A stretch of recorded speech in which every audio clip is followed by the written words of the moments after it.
अस्सलाम वालेकुम। कैसे हैं सब? उम्मीद है सब खैरियत से होंगे। दोस्तों, इस वीडियो में आपको जो कि मशीन की केम टाइमिंग के बारे में बताऊंगा और बहुत आसान से तरीके से बताऊंगा ताकि आपको समझने में भी आसानी हो जाए और ताकि आप जो भी वीडियो में देखें आपको बिल्कुल उस तरीके से काम करने का पता चल जाए। तो हम अपने टॉपिक की तरफ चलते हैं। तो जो कि 5550 मेरे सामने ये मैंने इसकी जो केम है वो फ्री करके रखी हुई है, इसलिए कि आपको समझने में आसानी हो जाए। फ्री इसलिए की है ताकि बिल्कुल जो है अच्छे से समझ आ जाए जिस चीज़ का आप समझना चाहते हैं। अब यहाँ से ये देखें, मैं व्हील को घुमा रहा हूँ तो ये दंदराल वर्क नहीं कर रहे क्योंकि इसकी केम जो है वो खुली हुई है। यहाँ पे कैमरा देखें तो यहाँ पे ये देखें यहाँ पे आप देख सकते हैं कि ये बिल्कुल फ्री है, ठीक है, केम।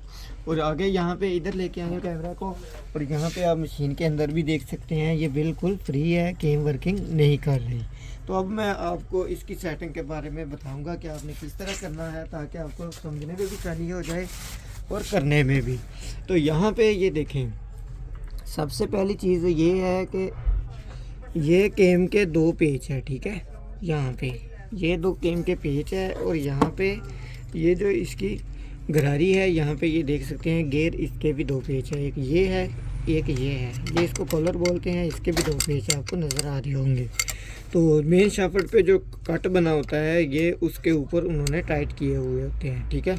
तो ये नीचे वाले और ये ऊपर वाले, ठीक है, ये वाले, ठीक है। ये बिल्कुल जो इसकी पुली होती है उसके भी बिल्कुल पेच जो होते हैं यहाँ बिल्कुल इसके सामने ही आएगा एक, ठीक है। यहाँ से आप देख सकते हैं ये पुली का पेच भी बिल्कुल सामने नज़र आ रहा है, ठीक है।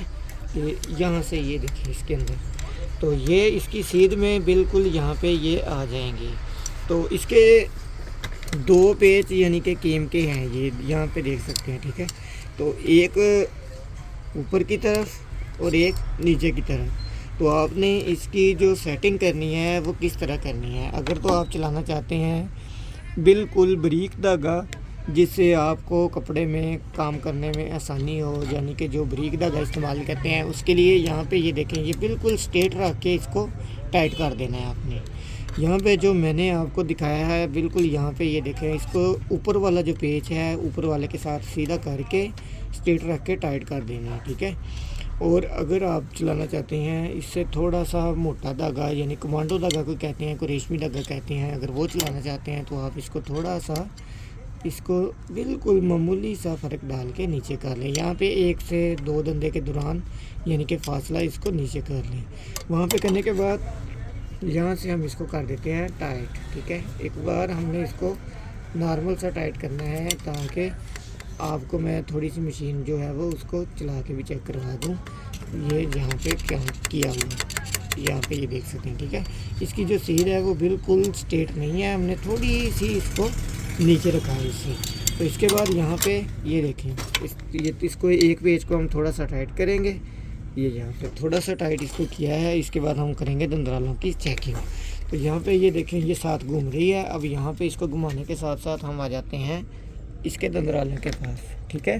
तो यहाँ पे ये देखें ये दंदराल फुल ऊपर है। अब जो यहाँ पे दंदराल फुल ऊपर है इसके, ठीक है। तो इसको यहाँ पे आपने जब मशीन की सुई को नीचे लेके आना है तो आपके दंदराल फुल आगे होने चाहिए, और जब सुई बिल्कुल मशीन की नीडल प्लेट के अंदर जाने लगे तो ये जो दंदराल हैं ये बिल्कुल बराबर हों, और बल्कि बराबर हों और थोड़ा सा यानी कि ऊपर नज़र आना चाहिए, बिल्कुल मामूली सा। अगर नज़र ना आए बराबर भी हो तो फिर भी आपका काम चल जाएगा। अगर बिल्कुल मामूली सा ऊपर नज़र आए तो जितना यानी कि सुई का खुद का सुराख होता है सिर्फ अंदर वाला, उससे हाफ दंदराल ऊपर नज़र आएंगे तो आपकी जो मशीन है वो यहाँ पे बिल्कुल टांका सफाई के साथ काम करेगी और मोटा धागा भी चलाएगी, रेशमी धागा भी चलाएगी, कपड़े को नम वगैरह भी नहीं देगी।